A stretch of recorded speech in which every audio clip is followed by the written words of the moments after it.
안녕하세요, 여러분. 성공합시다. 우리는 진짜 지혜롭고 싶잖아요.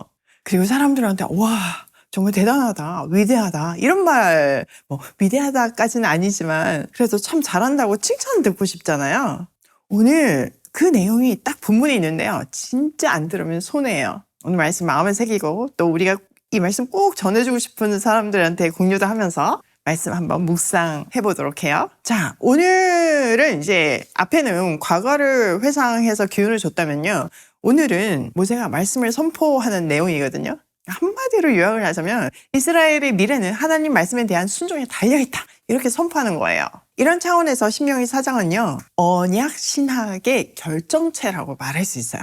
풍성한 삶이 보장된 약속, 또 하나님의 정체성을 드러내는 말씀, 그 말씀대로 사는 것이 하나님의 지혜와 통치를 세상에 드러내는 것이라고 말하고 있는데요. 구체적으로 한번 살펴볼게요. 1절, 이스라엘 자손 여러분, 지금 내가 당신들에게 가르쳐주는 규례와 법도를 귀담아 듣고 그대로 지키십시오. 그러면 당신들이 살아서 주 당신들 조상의 하나님이 당신들에게 주시는 땅에 들어가서 그곳을 차지하게 될 것입니다. 자, 모세는 이스라엘 백성들에게 뭘 강조하고 있죠? 하나님의 말씀을 듣고 그대로 지키라고 강조해요. 자, 듣는 것은요, 하나님의 말씀을 배우고 그 뜻이 무엇인지를 확실히 아는 것이죠.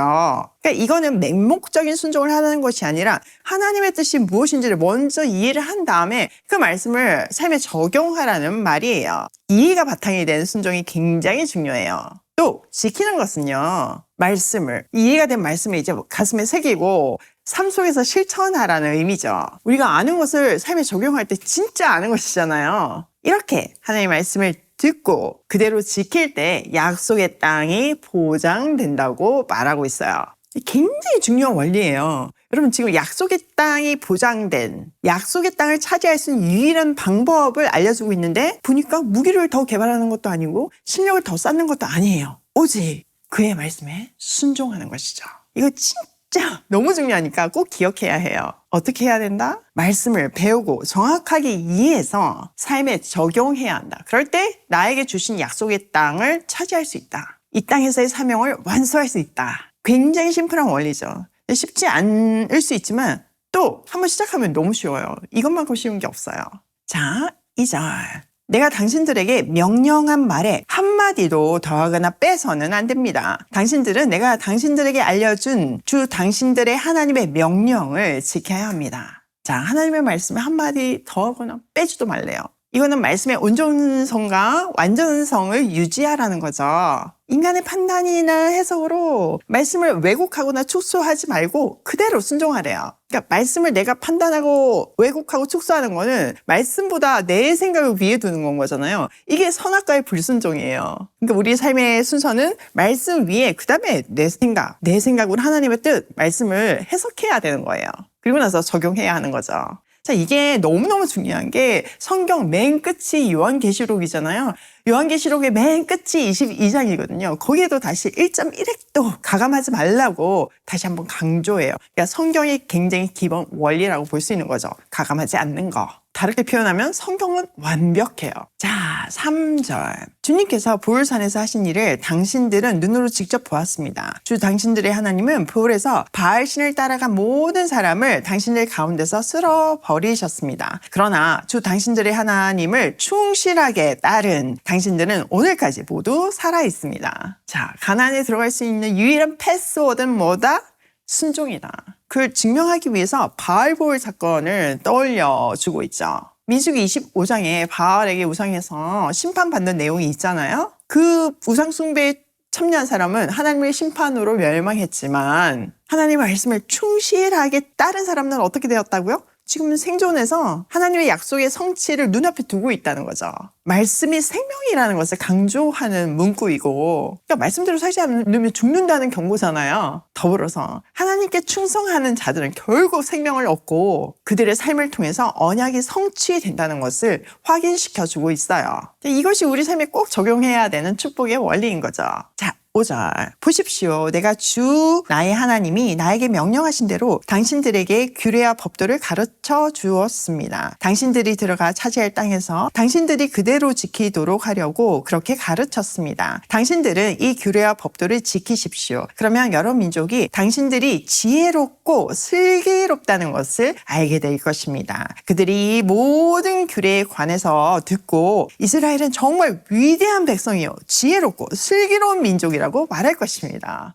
여러분, 성경에 이런 말이 기록되어 있는지 혹시 아셨어요? 너무 놀랍죠? 자, 이렇게 모세는요, 하나님의 율법을 지혜와 지식으로 설명하고 있어요. 이스라엘이 하나님의 명령을 지키는 것은 단순한 종교적인 행위가 아니라 세상 앞에서 하나님의 지혜와 통치를 증거하는 일이래요. 말씀대로 산다는 것 자체가 세상에서의 잣대로는 아무 가치가 없다고 할지라도요, 세상의 성공과는 거리가 멀지라도요, 그 행위 자체가 하나님의 지혜와 통치를 증거하는 위대한 일이라는 거죠. 이렇듯 율법, 말씀은요, 단순한 규칙이 아니라 삶의 원리와 축복의 기준이에요. 사실 요즘 우리는요, 지식과 정보의 홍수 속에 살고 있어요. 어떤 게 진짜 지식인지, 어떤 게 참 정보인지 너무 헷갈리죠. 게다가 요즘은 AI까지 막 너무 발달해가지고 더더더 심하잖아요. 이 지식을 분별하고 정보를 활용하는 것이 진짜 지혜인데요. 우리에게 필요한 것이 그 지혜예요. 그 어느 때보다 더 절실히 필요한 때죠. 저는 AI를 굉장히 잘 활용하고 있는데요. 진짜 다방면에 뛰어난 충성스러운 어떤 비서와 직원을 열어둔 느낌이에요. 이런 지식들을 활용하니까요, 시간도 많이 절약이 되고요. 제가 하고 싶었던 공부를 더 깊이 있게 할 수 있더라고요. 저는 식품에 대한 논문을 좀 많이 찾아보는 편인데 그런 공부가 훨씬 쉬워지더라고요. 근데 제가 어떻게 그런 거를 잘 활용하게 되었을까요? AI가 이렇게 발달할 줄 알고 그거를 잘 활용하는 방법을 배웠을까요? 사실 아니에요. 제가 한국 온 지 이제 19년 차거든요. 그 한국을 온 시기랑 저희 신앙의 시기랑 거의 비슷해요. 하나님 만난 지 6개월 만에 한국으로 왔으니까요.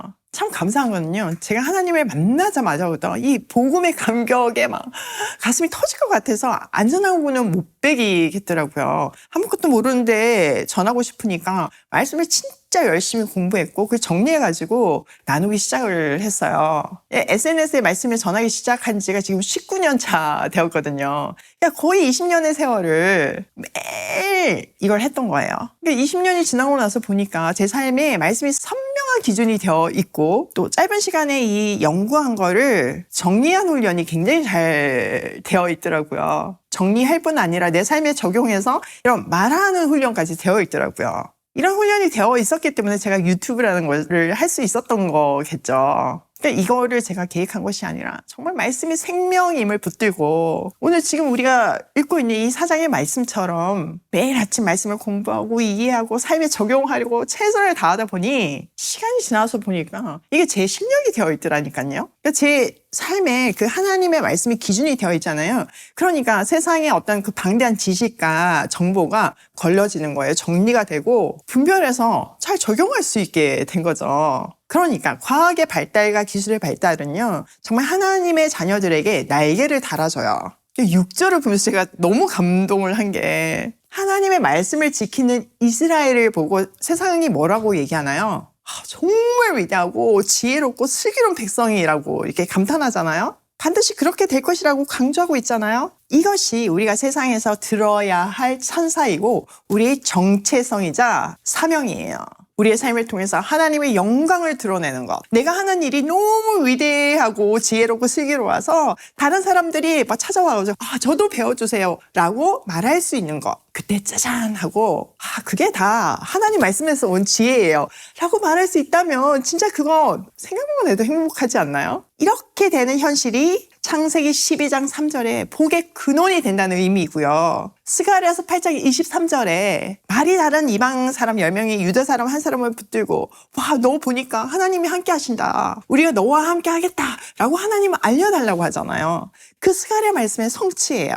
여러분, 이 놀라운 일이 여러분의 삶에서 일어나고 있나요? 여러분에게 어쩜 그렇게 지혜가 뛰어나고 슬기롭냐고, 어떻게 그렇게 위대한 일을 하냐고, 당신을 보면 정말 하나님이 살아계신 것 같다고, 저도 좀 알려달라고, 이런 일이 기적이 아니고요. 우리가 말씀대로 살 때 그냥 당연히 일어나는 일이라고 말씀은 얘기하고 있어요. 우리 이렇게 함께 살기로 해요. 자, 7장. 주 우리 하나님은 우리가 기도할 때마다 우리 가까이에 계시는 분이십니다. 이와 같은 하나님을 모신 위대한 민족이 어디에 또 있겠습니까? 어디에 또 있겠습니까? 진짜 맞죠? 오늘 내가 당신들에게 주는 이 모든 율법과 같은 바른 규례와 법도를 가진 위대한 민족이 어디에 또 있겠습니까? 어디에 또 있나요? 우리 말고. 와, 진짜 가슴이 막 웅장해지는 대목이에요. 모세는 지금 하나님이 이스라엘 민족과 가까이, 저 멀리 계신 하나님이 아니라 바로 옆에 계신 가까이 계신 하나님을 강조하며 이것은 다른 민족과 구별되는 이스라엘만의 하나님 백성만의 특권 중의 특권임을 알려주고 있어요. 여러분, 우리가 기도할 때마다 가까이 계셔서 그걸 듣고 계시는 하나님은 우주 만물을 창조하시고 역사를 주관하시는 미래를 완벽하게 아시는 분이세요. 그 미래를 창조하신 분이세요. 그분이 알려준 대로 하면 삶이 어떻게 성공하지 않을 수 있겠어요? 어떻게 풍성하지 않겠어요? 어떻게 행복하지 않겠냐고요. 적용만 하기만 한다면 지혜롭고 슬기롭고 위대하게 되는 것이 바로 우리의 삶이에요. 가슴이 터질 것 같지 않나요? 제가 오늘 아침에 새벽에 이걸 묵상하는데 진짜 막 얼굴이 빨개지면서 이게 가슴이 터질 것 같더라고요. 하나님 정말 이 말씀 좀 제발 좀 전해줘 라고 안타깝게 저한테 부탁하시는 것 같더라고요. 이 놀라운 특권은요, 나의 문제를 푸는 것은 당연한 거고요. 세상의 문제를 푸는 위대한 인생을 살게 돼요. 우리 오이 패밀리는 지혜롭다고 소문나고 슬기롭다고 소문나고 위대하다고 소문나서 정말 우리도 좀 거기에 끼게 해주세요. 우리도 하나님 알려주세요 라고 우리를 붙들고 늘어지게 하는 그런 찐 하나님의 백성이 되길 소원해요. 그렇게 하실 거죠? 자, 그러려면 첫 번째, 듣고 그대로 지켜라. 일단 말씀을 들어야 되고요. 그 듣는 말씀이 무슨 뜻인지를 해석할 줄 알아야 돼요. 그리고 나서 그걸 우리 삶에 그대로 적용해야 되는 거죠. 이 아침의 말씀이 너무 중요한 거예요. 이 말씀이 우리에게 축복을 약속합니다. 두 번째, 지혜롭고 슬기로워지자. 어떻게 하면 된다고요? 네, 말씀을 듣고 지키면 돼요. 아주 심플해요. 내가 그렇게 살고자 결단을 하면요, 그렇게 힘든 거 아니에요. 다른 생각이 많으니까 머리가 복잡해지고 힘들어지는 건 거죠.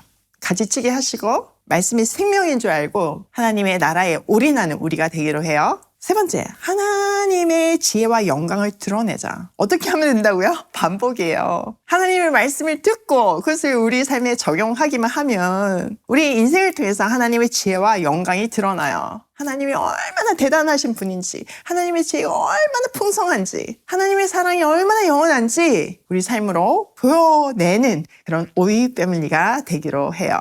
오늘도 말씀이 생명임을 고백하며 그것을 듣고 마음에 새기고 적용하며 고고싱 해요.